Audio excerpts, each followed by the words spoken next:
Ya, Saudara DPRA dan NGO HAM mengecam tindakan Dinas Pertanian dan Perkebunan Aceh yang juga melaporkan Gecik Menasah Raya Kecamatan Nisam Aceh Utara ke Polda Aceh. Ya, Gecik bernama Tengku Munirwan tersebut dituding memproduksi dan mengedarkan secara komersial benih padi IF8 tanpa label kepada masyarakat. Dan berikut laporan selengkapnya.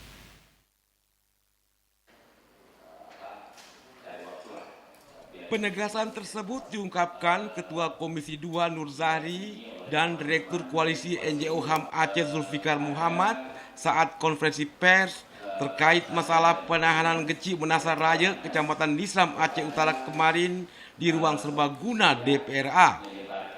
Dewan dan NGO HAM mendesak Dinas Pertanian dan Perkebunan Aceh mencabut pengaduan itu segera.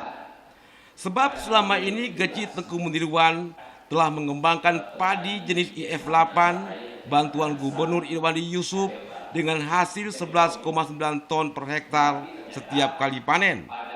Bukan hanya itu, dengan menangkar bibit lanjutan, Menasah Raya berhasil keluar sebagai pemenang kedua nasional inovasi desa terbaik.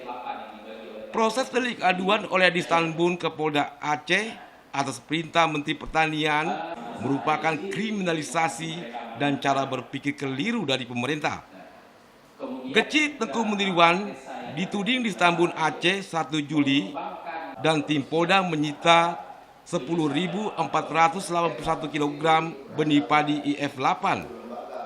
Gampung Menasah Raya, Nisam Aceh Utara mengecam penahanan Gecik Tengku Munirwan.